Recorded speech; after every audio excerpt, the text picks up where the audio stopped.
Isang umaga, tanghali at gabi po sa ating lahat dyan sa Pilipinas at all over the world, guys.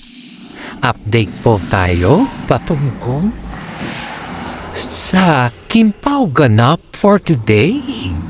Ito na naman tayo guys sa ayon dito sa ating legit na sources ay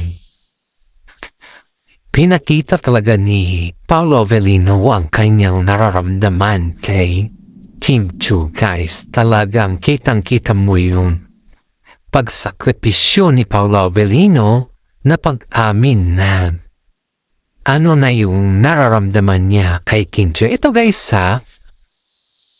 ang daming nagsasabi po na first time daw ni Kim Chiu na makita or makasalamuhan yung kapatid ni Paolo Avellino. Which is, hindi naman first time guys. Kasi nga, do you remember nung nag-vlog ako sa inyo nung last month na pumunta si Kimmy dun kasi invited siya dun sa kasal ng pinsan ni Paolo? That was the third time na hindi lang kasi ito kinakapture ng mga kamera or yung bang kinukuha ng mga photos. May mga photos naman sila guys. Pero hindi lang kasi nila ito ina-upload kasi nga yung privacy kasi ng pamilya ni Paolo Avellino ay ayaw nila masyado sa camera. Siyempre hindi naman sila artista guys. Maybe baka kasi may mga iba kasing tao guys na gagamitin yung mga pictures nila for their own interest. Yun yung ayaw na pamilya ni Paolo Avellino. Kaya nga po pinag-isipan ng po nila na if they take picture to them, yung sa kanila lang, just save it in their gallery. Huwag nang i-public pa. Kasi nga po, alam naman natin sa social media pag may mga picture kasi na relatives ni Paolo Avellino dyan na nung lalo na yung mga artist kasama nila ay talagang gawa nila ng mga sariling content. Baka may mga time din kasi na yung mga instead maganda yung intention nakakagawa sila ng pangit na content. Baka yun yung ayaw nila. Baka kasi magkaroon ng sirahan. Kaya ni-demand ng pamilya ni Paolo Avellino na no need to take picture for them as long as nakabanding sila sa okasyon niya. Of course guys, ito pa, napakasarap sa pakiramdam ni Kim Chiu na nakasama rin or nakabanding din niya yung kapatid ni Paolo Avellino na babae. I don't ask the name of course kasi nga po it's very private for them pagdating sa mga ganyan na bagay. Pero I just ask the friend of Kimmy na kumusta naman yung kanilang banding in. Alam nyo ba guys, sabi ni based dito sa ating legit na sources, sabi niya dito na si Paolo daw yung kakaibang face sa kanila. Hindi daw siya kamukha ng kanyang mga kapatid, kundi I don't know if kamukha ng tatay niya ata. Alam naman natin yung si Paolo is half American naman to eh. Hindi siya puro. I don't know sa mga kapatid niya kung puro Amerikani. Mga yun or half din sila. I don't know guys. I'm just focusing on Kim Pawa. Pero dahil nga po si Paolo Avellino ay spotted na kasama niya. Si Kim Chiu po ay spotted na kasama niya yung mga pamilya ni Paolo Avellino. We're so very glad and proud to say na nila bandera na talaga ni Paolo Avellino si Kim Chiu sa kanyang pamilya. Kaya nga po ito yung sabi nila na parang every time na pumupunta sila Paolo Avellino at saka si Kim Chiu sa Baguio ay may pinag-uusapan na about sa long table niya. Kasi nga they already engaged guys. Remember, they already engaged sa kanila na po yan.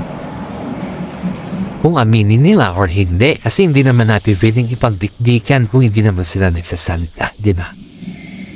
And of course guys, dahil sa showbiz kasi may mga protocol mga yan na kung sabi ng management na huwag kayong amin.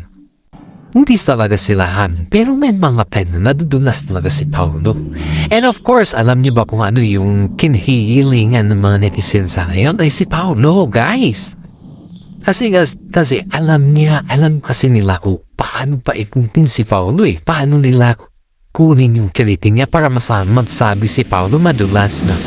Kaya ang sabi ng mga netizen is, kung may mga interview, si Paulo na lang yung bigyan nyo ng mic kasi si Kim Chiu kasi ang bilis niya kasing kumats at sa mga point ng mga reporters kaya agad niya itong ibahin yung topic. Pero kay Paulo kasi, nag-direct na kay Paulo, direct din yung sagot niya na wala nang panigoy-nigoy pa. Kaya ng kanyang pagmamahal guys ay talagang diniretsa niya na there's something difference na kila Tim Chat sa si Paulo Filino. Of course yes, kahit naman siguro sino na yung gano'n on the spot ka at saka palagi ka dun sa bahay nila Paulo Avellino. Sa tingin mo pa ganon na lang ba maginala yung mga netizen kung wala naman silang nakikita ng action, di ba? Heto pa guys, nagsalita na yung mami ni Paulo patungkol sa mga issues na kumakalat na parang ito kasing kumakalat guys ha. Ayon dito it's not yung nabasa lang natin pero talagang hindi lang, si Kim Chiu kasi guys is ayaw niya yung negative. Ayaw niya yung mga negative messages or mga negative comment. Kaya nga po hindi masyadong, kumbaga hindi masyadong sinabi ni Kim Chiu ito sa lahat ng mga interview ba. Do you remember yung bag na binigay ni Mami ni Paulo? Yung bag na yun guys ay binigay ni Mami ni Paulo kay Kim Chiu as a souvenir. Just hindi naman siya expensive kasi came from Baguio at gawa yun ng Sagad Bagbak. Homemade siya gawa ng hand. Talagang pinatahe talaga na kung magpatahe ka kasi dito, it means na ikaw yung kusang gumawa ng design.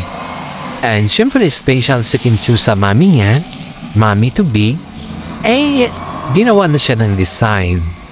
At yun naman po ang gustuhan ni Kim Chiu. Pero alam niyo ba guys, yung mga buzzers na nambas niyo sa bag, grabe, hindi ko man maisip na yung mismo tumanggap sa bag, walang sinasabi Pero yung mga buzzers na nakakita sa bag, alam niyo ba, it's not worth it Grabe. How can you say it's not worth it ang isang bag kung hindi naman para sa'yo? Para sa iba naman yan at yung tumanggap naman sa bag niyan, wala naman siyang sinasabi about that. So you think guys, hindi ito solid Kim Pao Palagi nito, every time kasi na may mga posts or may mga legit na sources ba na yung mga kaibigan ni Kimi na nakakakita sa mga kakaibang bag ni Kimi is binabash ng mga netizen. At saka, habang ginagamit kasi kaya ito guys, kaya hindi niya na masyadong ginagamit yung regalo sa kanya. Kasi nga ayaw daw ng netizen, napakabaduy daw tingnan para kay Kimi. At saka di daw bagay kay Kimi na may magsuot siya ng ganun kasi mukha daw siyang iwan. It doesn't matter. Para sa akin it doesn't matter kung para siyang iwan kasi yung tao naman na nagbigay dun it's have a work, di ba? Nanay mismo ni Paulo yun at hindi dapat kailangan i-bash ng mga bashers dyan na akala mo naman may ambag sila dun sa bag na yun. That's a very different reaction. Ang layo kasi guys respeto lang ba? We need the respect here at kahit ayaw mo yung bat, ayaw mo para kay Kim Chiu, pero si Kim Chiu gusto.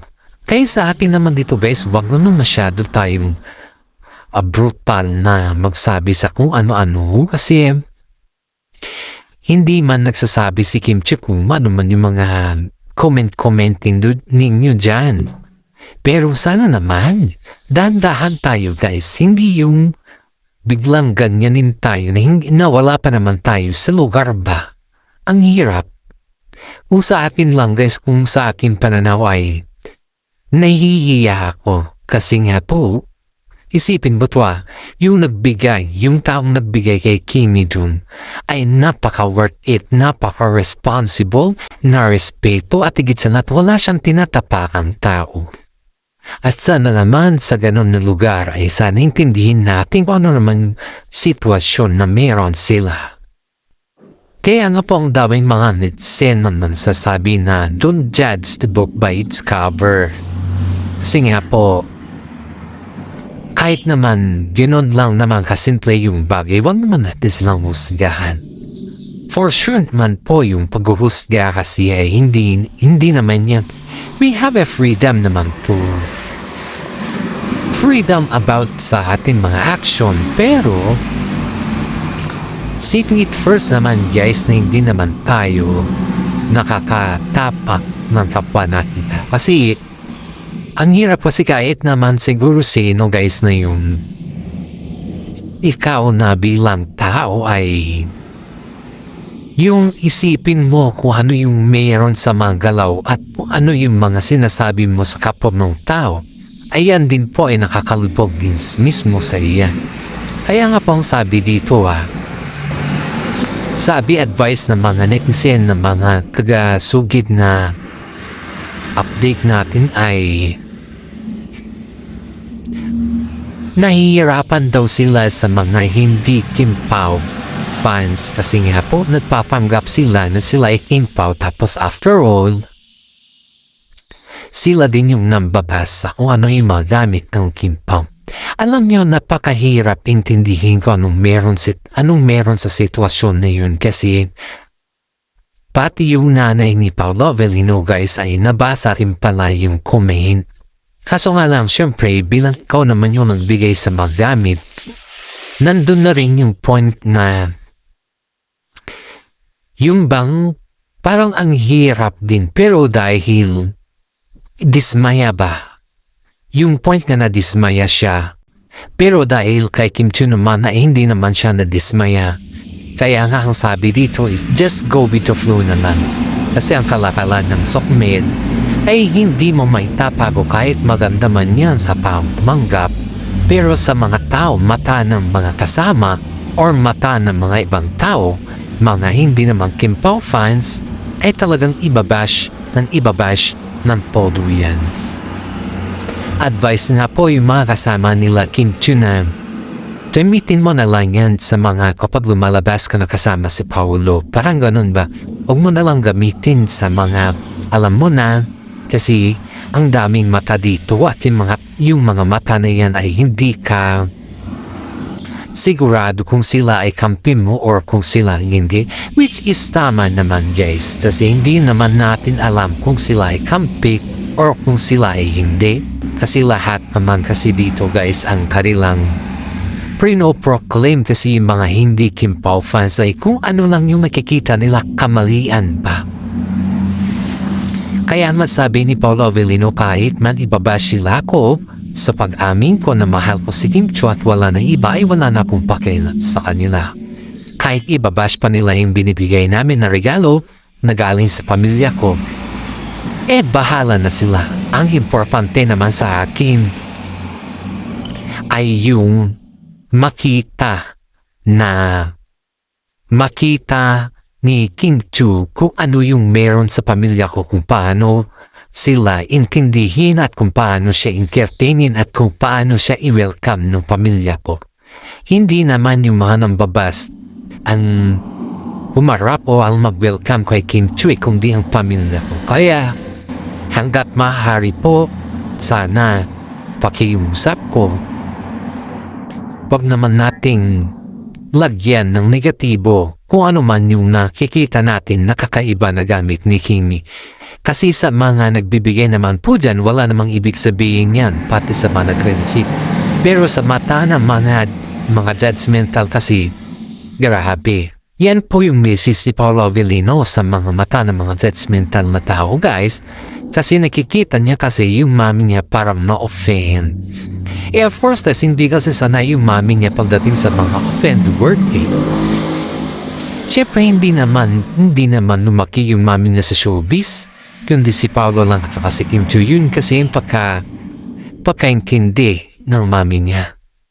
Pero of course guys, kahit ganun po yung narinig natin, kahit ganun po yung sinasabi ng mga iba dyan, ay ang isa lang yung nasasabi natin, inggit sila. Kaya nga ang mga netizen dito guys ay nagsasabi na wag na lang silang patulan. Kasi nga pag yan kasi pinapatulan mo ay mas lalong lumalala yung kanilang sitwasyon.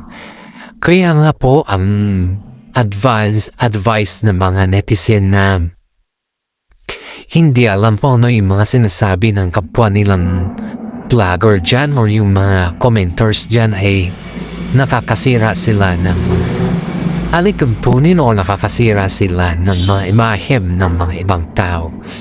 Aside from that guys ay parang sinasabi kasi ng mga iba na hindi naman kasi tama yung ganon ang sasabihin ng mga ibang content dito ba yung mga ibang fans na hindi naman natin kilala kung sino talaga sila. At sayang guys, even though ganun yung mangyari is proud pa rin si Paolo Avellino kay Kimi.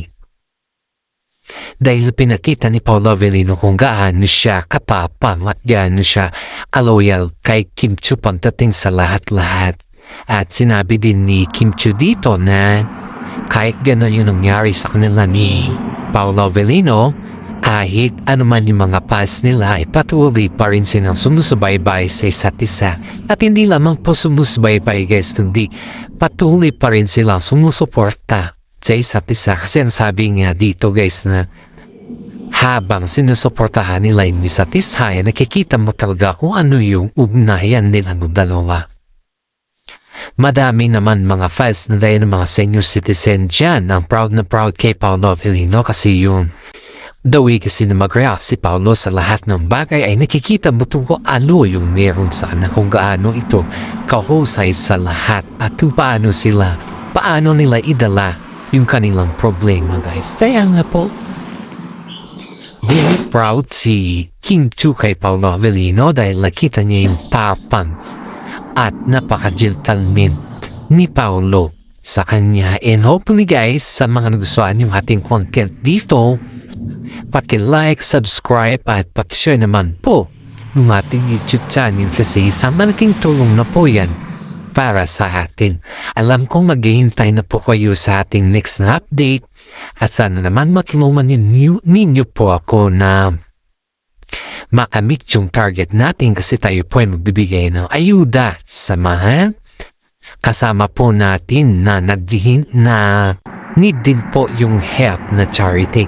Maraming salamat guys at hanggang dito na lang po yung ating YouTube channel. God bless po sa ating lahat.